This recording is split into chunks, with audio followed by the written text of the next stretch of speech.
empezamos, ¿no? Le damos, le damos. Órale.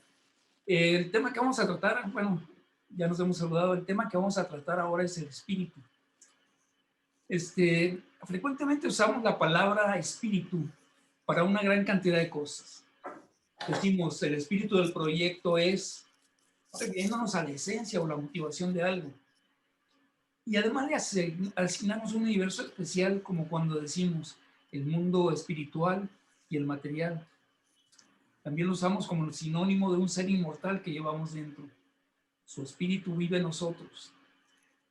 O como sinónimo del alma, al ubicar en él las emociones. Su espíritu no decaía, decimos a veces. Tomando la acepción de espíritu como la esencia del ser y considerando que en algún momento de nuestras vidas hay preguntas que nos asaltan y que la ciencia no ha resuelto en forma contundente. Preguntas tales como, ¿está dividido el mundo en espíritu y materia? ¿Está el espíritu sometido a la materia o es independiente a ella? Recuerdo cuando el Voyager 2 abandonaba el sistema solar, Carl Sagan le pidió a los ingenieros que apuntaran la cámara y tomaran una foto de la Tierra. El planeta parecía como una pequeña moto de polvo en el espacio estelar, y sin embargo, en esa nada de espacio se expresa en su máxima complejidad la vida. Luego vienen las preguntas. ¿Es el hombre un minúsculo conjunto de carbono? Bueno, se me está perdón. ¿Es el hombre un minúsculo conjunto de carbono y agua moviéndose en un pequeño insignificante planeta? ¿O es el primer experimento de vida inteligente en un cosmos infinito? Porque, ¿en qué momento aparece la vida en el universo? En este mundo caótico de inmensa cantidad de conceptos, algunos se preguntan, ¿existe la sabiduría o es solamente un refinamiento de la locura? Anaxágoras definía el espíritu o nous, como así le decían, y aquí se está, perdón, es que mi máquina está fallando. Anaxágoras definía el espíritu o nous como una sustancia que entra en las cosas vivientes, tiene poder sobre todas las cosas que poseen vida, es infinito y regido por sí mismo, no se mezcla con nada, y ahí está la fuente de todo conocimiento. Pensar que el espíritu entra al cuerpo es retomado por muchas religiones actualmente. Demócrito, por su parte, afirmaba que el espíritu era material, un animal que estaba a nuestro lado, se comunicaba con nosotros, pero no podíamos verlo por nuestra falta de capacidad para ver muchas cosas. Platón, por su parte, afirmaba que solo el espíritu puede tener existencia, lo demás son ilusiones. Ilusiones persistentes, diría Einstein, pero finalmente ilusiones. En su metafísica, Aristóteles, aplicando los conceptos de materia y forma, hay que recordar que Aristóteles aplicaba las mismas leyes para la física que para la metafísica, para la sociología, para la teología, y aplicando los conceptos de materia y forma, consideraba que el hombre en cuanto al cuerpo es la materia y la forma el espíritu. Evidentemente para Aristóteles forma era más que figura, ¿no? Nosotros tendemos a confundir forma y figura. Cuando definía el alma humana, la dividía en el intelecto agente y el intelecto paciente. El intelecto agente era inmaterial y común, esto era de todos y de ahí se alimentaba el intelecto paciente. Pero cuando habla del espíritu o el nous, lo diferencia del alma poniéndolo en un lugar superior y más despegado del cuerpo. Decía, parece ser una sustancia independiente, implantada en el alma e incapaz de ser destruida. Luego agregaba, no tenemos evidencia aún sobre el espíritu o capacidad de pensar. Parece ser una clase muy distinta del alma, diferenciándose como lo eterno de lo perecedero. El espíritu es la parte de nosotros que comprende la matemática y la filosofía. Sus objetos son intemporales y por lo tanto se considera intemporal. El espíritu, agregaba Aristóteles, puede ser mortal, aunque el resto del alma no pueda serlo. El espíritu posee la superior función del pensamiento que no tiene relación con el cuerpo ni con los sentidos. Erwin Schrödinger padre de la mecánica cuántica, llega a una conclusión muy parecida en su libro Mente y Materia, afirmando que la mente es atemporal, ajena al espacio-tiempo, por lo cual no tiene ni un antes ni un después. Lo último en investigaciones de neurociencia afirman que los pensamientos son inmateriales y son solo relaciones lógicas entre circuitos neuronales. La teología ha tratado de dar respuestas concretas y precisas a algo tan complejos. Y quizás ese sea el motivo del recelo de las mentes racionales. O quizás sus parábolas ya no sean tan convincentes en una civilización que dejó atrás la época del pastoreo.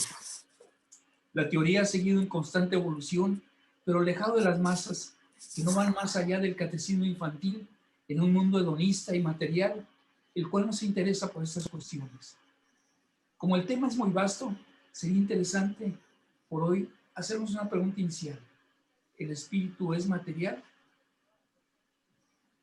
¿Qué comentaría, doctor Garza, sobre este tema? ¿Es material o no es material el espíritu? ¿Estaba bien Demócrito o Platón? Depende cómo uno lo analice.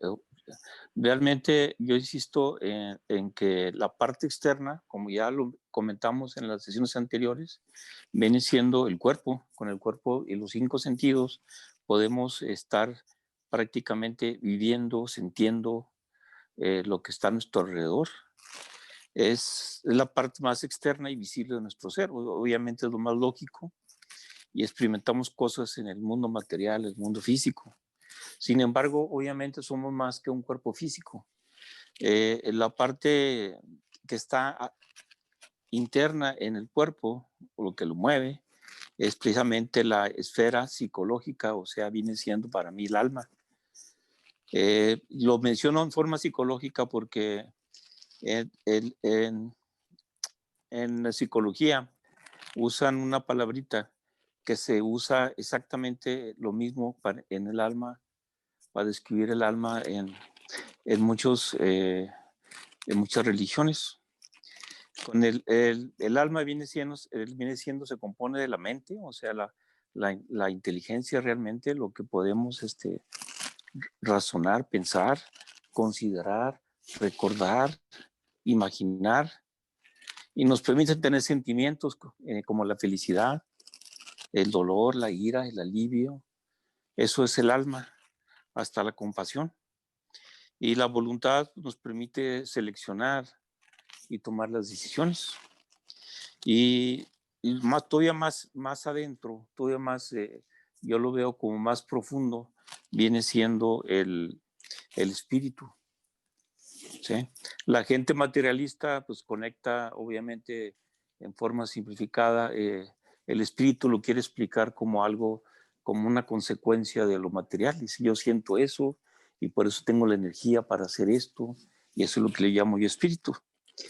Pero yo lo veo como la parte más profunda y escondida de nuestro ser. Obviamente no es material. ¿Por qué? Porque nos permite tener contacto con el mundo espiritual. Y para mí, ninguna otra criatura tiene el espíritu, ¿sí? Podrán tener el cuerpo, podrán tener el alma, pero el espíritu es prácticamente una especie de energía.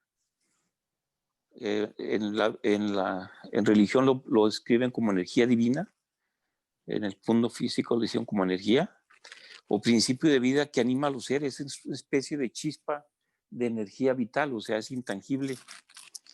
Y ese es prácticamente esencial en la vida, en la existencia individual, para poder razonar más profundamente y conectar cosas prácticamente de lo que somos realmente, y no nomás centrarnos en lo que sentimos y en lo que vemos. Ahora, ¿qué seríamos? ¿Mente, espíritu, alma, conciencia? ¿Qué somos? ¿Dónde radica el ser? ¿En la mente, en el espíritu, en el alma, en la conciencia, en nuestras pasiones, en nuestras emociones? ¿Dónde consideras que está el ser? ¿Somos varias personas al mismo tiempo? ¿Somos varios entes al mismo tiempo? ¿O es un todo? Depende cómo uno lo vea. Si lo ve físicamente, perdón, si lo ve físicamente, obviamente estamos dentro del cuerpo físico, de momento que estamos tomando decisiones en base a lo que estamos viendo y razonando y todo eso. Pero el espíritu es algo más interno, que es la clase de energía que en religión, sobre todo en la religión cristiana, pues le llega a ser al Espíritu Santo, donde hay una especie de comunicación interna ya con Dios, tratar de entender el por qué estoy aquí. Es un infinito pensamiento de encontrar pues, la verdad, por qué somos seres inteligentes para comenzar. Y empieza uno a sacar relaciones entre lo que se llama universo y lo que tenemos realmente dentro de nuestra inteligencia. ¿Por qué se nos ocurren cosas? ¿Por qué hacemos ciertas cosas que los demás no hacen? Tenemos algo interno. ¿Por qué queremos entender más cosas que mucha gente no se preocupa? Pues obviamente todos somos diferentes y algunos se centran en lo materialismo y tocan muy poquito al alma, otros explican el espíritu en forma de materialista, ¿sí? Pero en realidad el espíritu es una comunicación, una comunicación, una energía de comunicación divina, algo fuera de dimensión. Hugo, ¿tú cómo definirías, existe diferencia entre la mente, el espíritu y el alma? Y la conciencia. Puedes acercar un poquito el micrófono. Se te oyó muy bajito, perdón. A ver, no sé si se está jalando o no. Así te comentaba, Hugo, ¿cuál sería para ti la diferencia entre alma, espíritu, mente, conciencia y el ego, por ejemplo? ¿Dónde está situado la esencia del Oye, esas preguntas aviéntaselas al doctor desde el principio, güey, o a Cruz, pues ¿por qué a mí luego me quieres agarrar ahí tronchado con los dedos? No, no te creas, no te creas. Ánimo, déjame pensar la pregunta bien. Bueno, muy bien, mira. Pues tenemos que preguntarles quién creó el espíritu, quién creó la conciencia, quién creó el alma, quién creó, ¿qué otra cosa era? El espíritu, conciencia, El espíritu consciente. ¿no? ¿Quién lo creó? Sí. Entonces, si nos ponemos a hacer ese tipo de preguntas, a lo mejor podemos definir el qué, ¿verdad? Porque pues el doctor Garza dio una explicación muy suave de lo que es el espíritu. Marcos, en tu lectura y en tu ¿cómo se llama? En lo que escribiste, también, ¿verdad? Pero ¿quién creó el espíritu? Y si yo me contesto esa pregunta, pues tengo que recurrir a lo divino. Y en realidad, pues, si me voy a lo divino, pues vamos a tener problemas, entonces voy a explicarlo desde otro punto de vista. Sí, digo, me estoy sacando por la tangente, digo, porque luego me agarras así como, me agarras tronchado, sí, me agarras y me pones el pie en el pescuezo luego y me quieres acá torcer el brazo y hacerle hurracarrana, ¿no? No, como lo estamos viendo desde el punto de vista de ciencia, ¿no? Sí, claro. Entonces, que analizar lo que estamos viendo y lo que razonamos, ¿no? Entonces, si no es algo divino, pues entonces lo creamos nosotros los humanos, hombre. A ver, ¿qué es el espíritu? Pues yo lo invento en mi cabeza y quiero pretender que es algo divino porque no tiene explicación, pero en realidad sí la hay, ¿verdad? Nuestro cerebro es extremadamente complejo, es la máquina hasta ahora conocida orgánica más compleja que hay. Tiene millones de años de evolución, ¿verdad? Hasta llegar hasta donde estamos. Entonces, obviamente, a través de todo ese tiempo hemos generado, no nada más el saber, no sé, usar el fuego, ¿no? Sino poner un restaurante con ese fuego, ¿no? No, es un avance más allá, ¿no? De decir, pues, exploto el agua, creo, no, a ver, vamos a hacer un pozo para sacar el agua. Entonces, estamos en un nivel mucho más elevado de inteligencia que la que cualquier otro ser, al menos conocido para nosotros. Y todo eso, pues, la creatividad, ¿por qué un humano, no sé, por qué llegamos a la luna? ¿Qué sentido tiene ir a la luna? O sea, ¿por qué vamos a gastar recursos para ir a un planeta inerte, no? Pero es que no se trata de eso, se trata del espíritu humano, de ir a la aventura, a la exploración, al aprendizaje, al ir más allá de lo que tenemos aquí, ¿verdad? Entonces, para mí el espíritu no es otra cosa más que el impulso que tiene un humano para hacer cosas nuevas, ¿sí? Las cosas que que utiliza cómo utilizar ese cerebro que tenemos para crear, para inventar, para ir más allá, para la exploración. Eso los humanos lo tenemos. No hay ninguna otra especie que lo tenga en realidad, ¿verdad? Los demás son instintivos, no sé, una ave migratoria, unas tortugas migratorias, cualquier especie migratoria, pues no tiene no va por eso, ¿no? No va por otras intenciones de reproducción o simplemente pues es invierno y pues acá está más calientito, pues vámonos para allá. ¿Sí? Pero nosotros no, nosotros buscamos explorar, romper barreras.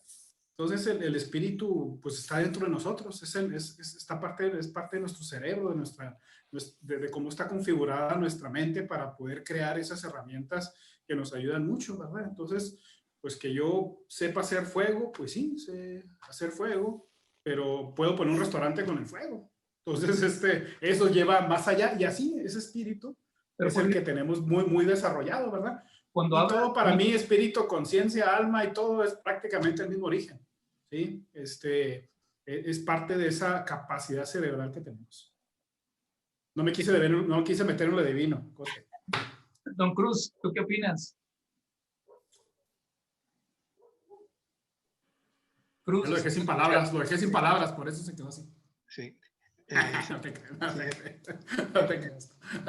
Yo lo que veo el espíritu como una energía individualizada, a la cual cuando se une con la materia, se transforma a otro nivel evolutivo del ser humano, en la cual entra la mente que se manifiesta dentro de esa dimensión para buscar cómo evolucionar el espíritu. De manera que el ser humano tiene la capacidad de opción de, cuando entra a esa manifestación física, a esta transformación física, o puede tener una de dos caminos. Una es lo que es, cuando hablamos de la conciencia, lo que es la programación al hábito, que es una gran parte de lo que están los seres humanos. Y la otra parte es la parte de la curiosidad y la exploración, ¿verdad? La exploración y el descubrimiento de las cosas. Entonces yo veo el espíritu con la transformación física como una experiencia a lo que es la evolución del ser humano, buscar cómo se eleva al nivel potencial que tiene el ser humano. La problemática es que mucha gente se quedan al nivel de la programación al libreto mental, al hábito, pero hay también la oportunidad de explorar y descubrir, y como es lo que estamos haciendo aquí en la charla, que estamos moviéndonos a salir dentro de ese entrapamiento que yo le llamo el libreto mental que tenemos programado, y lo que entonces, entrando en la vida física, lo que buscamos es elevarnos, colaborando como estamos haciendo nosotros en esta charla, buscando cómo evolucionarnos en la búsqueda de contestar ciertas preguntas que nos tienen. Hay personas que en la vida se pasan buscando la contestación a muchas preguntas frívolas o materialistas, digamos, y hay otros que buscan que hay algo mucho más profundo, hay mucho más que nos une, hay mucho más que nos da, que nos da combustible a ese nivel de pensamiento para evolucionar y lograr el potencial, buscar dónde verdaderamente, hasta qué punto llega el potencial humano.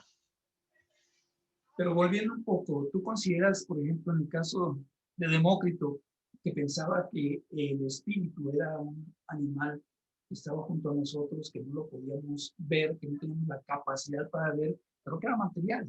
Simplemente nosotros no teníamos la capacidad de verlo, pero que nos comunicábamos con él. Esto es, pensar que el alma, el espíritu, la mente, la conciencia son entes diferentes, pues consideras que están unidos todo eso, que son diferentes capacidades del ser del cuerpo, o que son entes diferentes. Yo lo que veo es esto, que una vez uno se transfiere del espíritu a lo que es la energía, a lo que es a la vida física, para mí hay yo lo miro como un protocolo que lleva 3 pasos.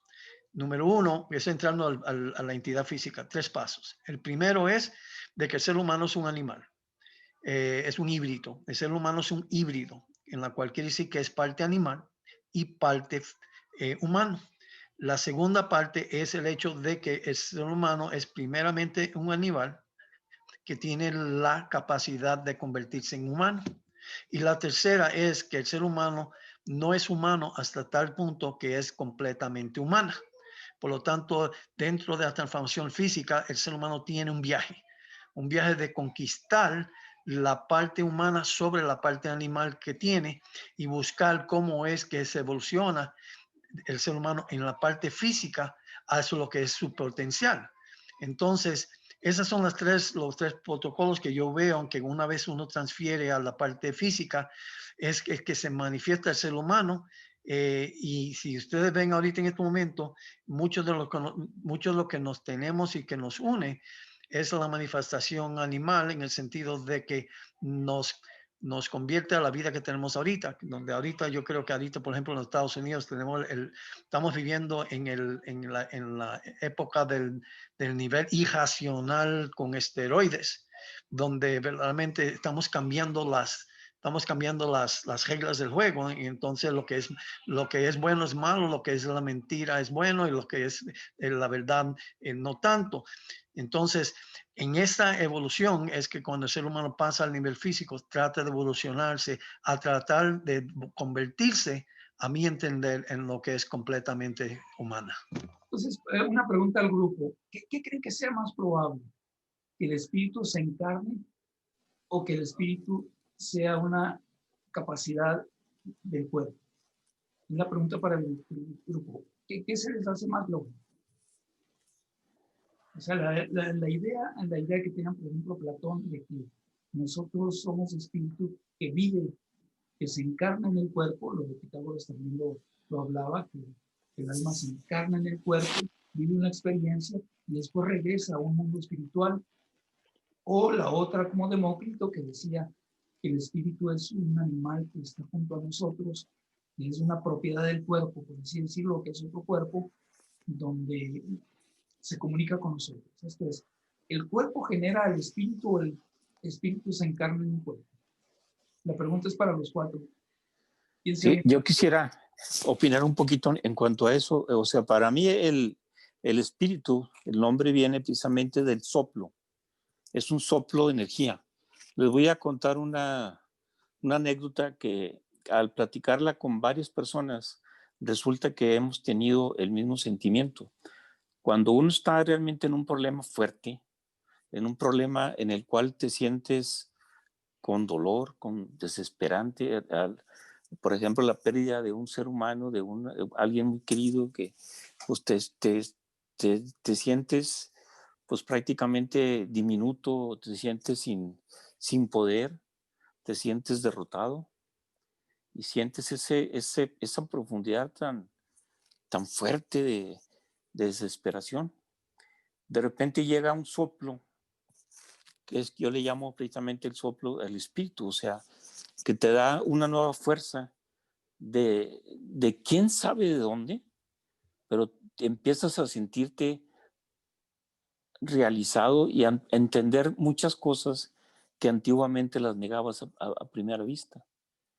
Entonces de ahí viene la respuesta que te voy a dar. O sea, el espíritu viene siendo un soplo de energía completamente, si no quieren usar la palabra divina, completamente inexplicable, pero o sea, viene de afuera hacia adentro. O sea, uno lo palpa, lo siente y sientes después de eso una especie de tranquilidad completamente inexplicable. ¿Sí? No sé si algunos de ustedes hayan tenido una experiencia similar. Pero hay también una cosa interesante. Un psicólogo cognitivo comentaba en un libro que el cerebro no tiene un compromiso con la verdad, sino que en su obligación de mantener vivo este organismo, le puede generar en su mente los escenarios que lo mantengan tranquilo.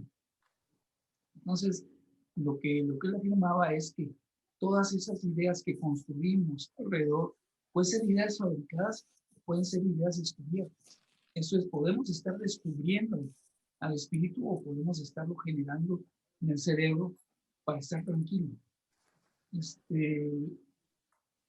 Hugo, ¿tú qué pensarías sobre eso?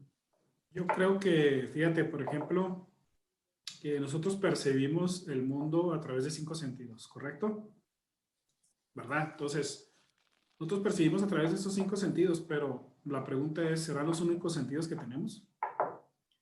Y yo siempre he pensado que no. O sea, son 5 porque son muy evidentes y muy obvios, pero si yo estoy utilizando 5 sentidos, ¿para qué me sirven? Bueno, me sirven para sobrevivir como primera instancia, ¿no? En mi entorno, hace calor, hace frío, qué veo, qué huelo, qué escucho, ¿no? Qué toco. Entonces, pero ¿será tan limitado esa capacidad de esos 5 sentidos? ¿Verdad? Recién leí un artículo acerca de un estudio de unos botánicos, de unos biólogos y unos botánicos, donde descubrieron que las plantas tenían 19 sentidos, ¿no? Entonces, bueno, ahí hice una lista, ¿no? Y dije, hijo, pues sí, es cierto, ¿no? O sea, tienen sensores infrarrojos, tienen sensores ultravioletas, tienen sensores que se activan especialmente en épocas de reproducción y después se apagan. ¿Nosotros tendremos 5 sentidos? Pues yo creo que no. Lo que pasa es que no hemos comprendido que tenemos más sentidos. Y uno de ellos es ese. Nuestro cerebro genera, ¿verdad? ¿Cómo se llama? Endorfinas y sustancias químicas de cualquier tipo y de una manera impresionante, ¿verdad? No nada más en nosotros, también los animales, pero particularmente de lo que estamos hablando, donde nos ayuda a sobrevivir. Entonces, entre un problema o ante una situación grave como la que plantea el doctor el doctor Garza, eso se activa, ¿verdad? Eso se activa y será un sentido que se activa mientras pasa eso, ¿verdad? Está comprobado. Está comprobado la gente, por ejemplo, que genera, no sé, por ejemplo, ¿cómo se llama? ¿Cómo se llama? Válame, la hormona adrenalina. Sí, la adrenalina, ¿verdad? Que hace que puedas mover un carro, ¿no? Sí, o sea, y todas esas sustancias, pues finalmente, pues las genera una parte orgánica de nuestro cuerpo y nos ayuda a sobrevivir. Yo creo que el espíritu es algo parecido. Sí, y yo creo que aparte no hay una sola definición de espíritu, porque cada quien tiene su espíritu o sus espíritus, por ponerlo así de una manera, desarrollados de manera distinta, ¿verdad? A lo mejor tú, Marcos, que estás construyendo Aristóteles, ¿verdad? Y tú tienes un espíritu creativo, ¿verdad? Un espíritu de estudio, un espíritu, o sea, te puedo colgar como 20 espíritus, ¿sí? Pero a lo mejor alguien que es no sé, un ratón de biblioteca, pues tendrá otros espíritus, Hugo Becerra y Cruz y el doctor Garza, y tienen otros espíritus. Finalmente, es la evolución del ser humano, ¿verdad? No van a ser 5 sentidos, de eso estoy seguro. Esa es mi respuesta. Sobre los sentidos. Ok, a través de los sentidos percibimos el mundo externo, nuestra realidad, entre comillas. Sin embargo, hay otros procesos mentales donde no requieres los sentidos. Cuando no, pues es lo que digo, debe haber 20 sentidos, 100 sentidos, no sé, porque hay sentidos internos, ¿no? Claro, y además tú puedes generar, tú a través de los sentidos ves y generas una realidad muy subjetiva con los sentidos, pero también con la imaginación y la mente tú estás creando otros escenarios. Claro. Y hay gente que es más introvertida, que vive más en su mundo interno, en su mundo creativo, y piensa que sí está conectado, ¿no?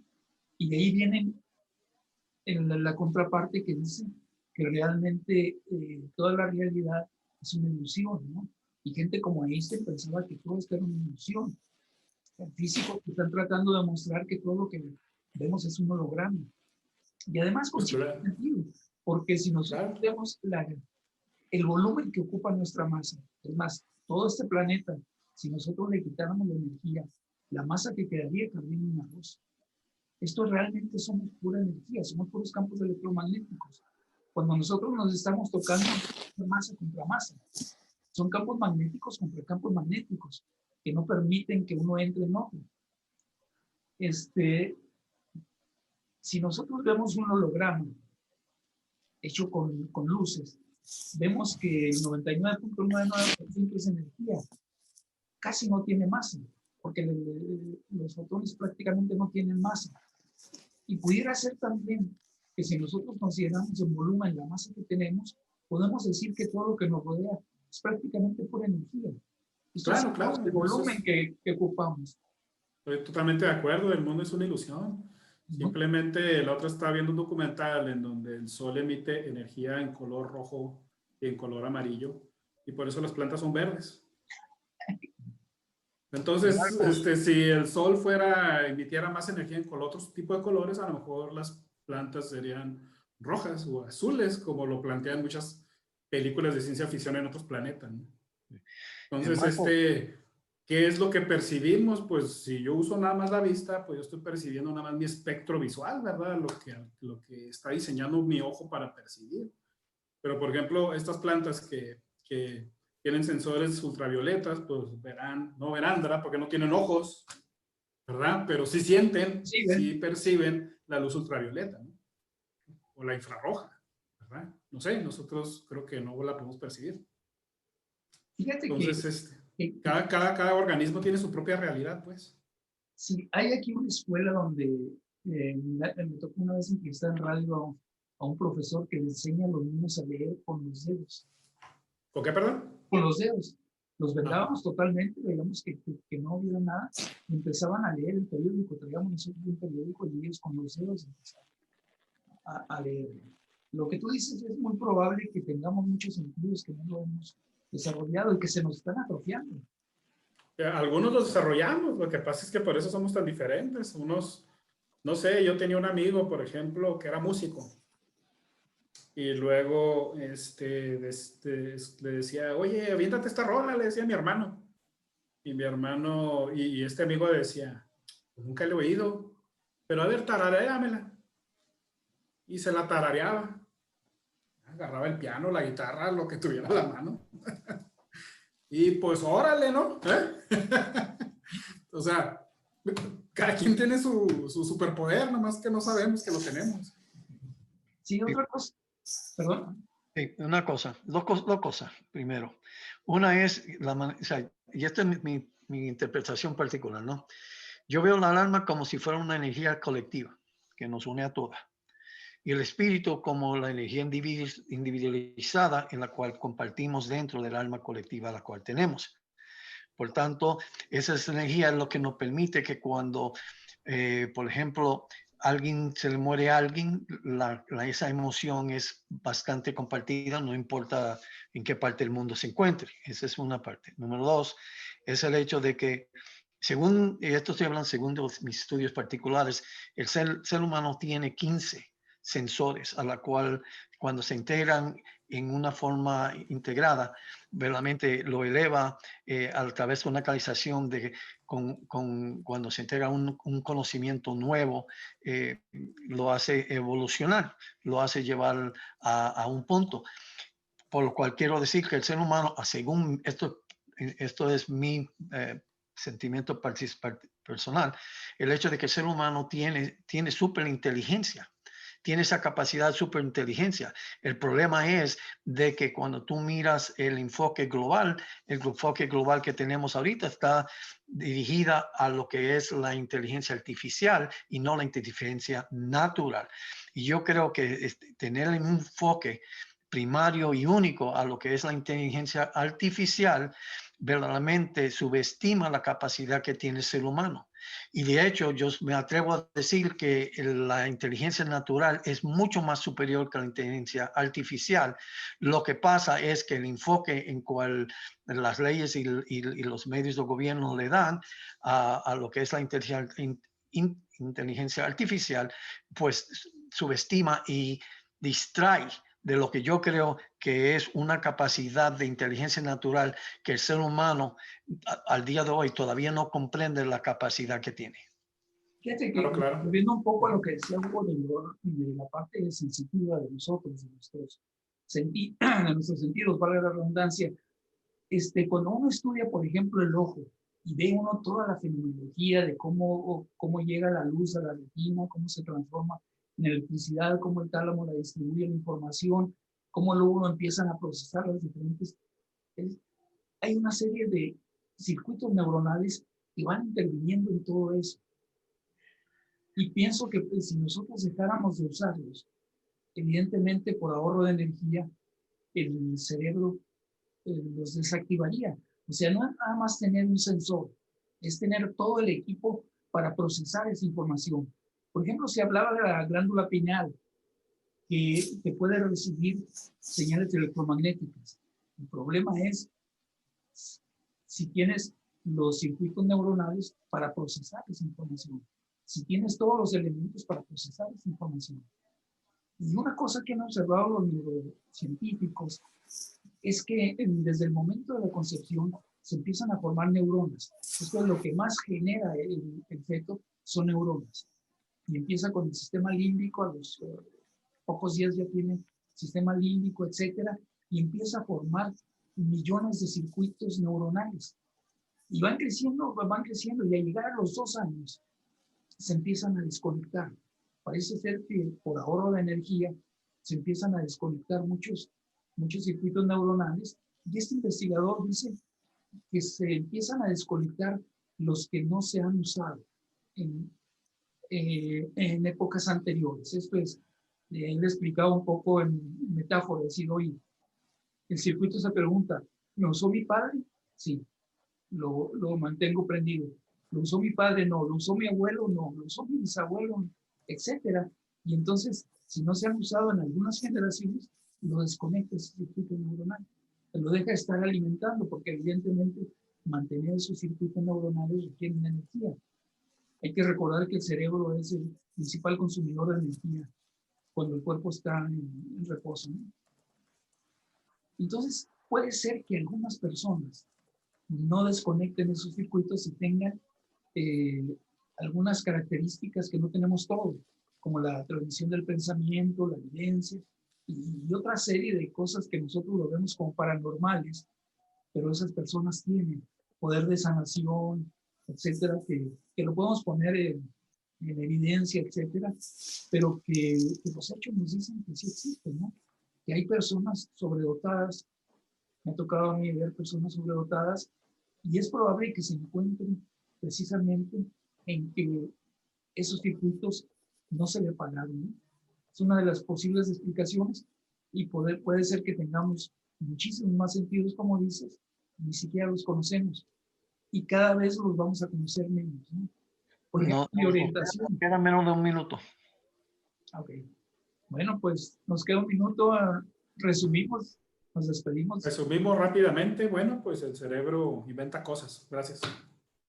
Sí, yo también pienso que el cerebro, la inteligencia natural es mucho mayor que la inteligencia artificial, y la prueba, lo que habla de circuitos neuronales, si pudiéramos almacenar toda la información que almacena el cerebro y que tú dices que la desconecta de alguna forma, en realidad no la desconecta, sino que como que la categoriza en un diferente nivel de menos frecuencia de utilización.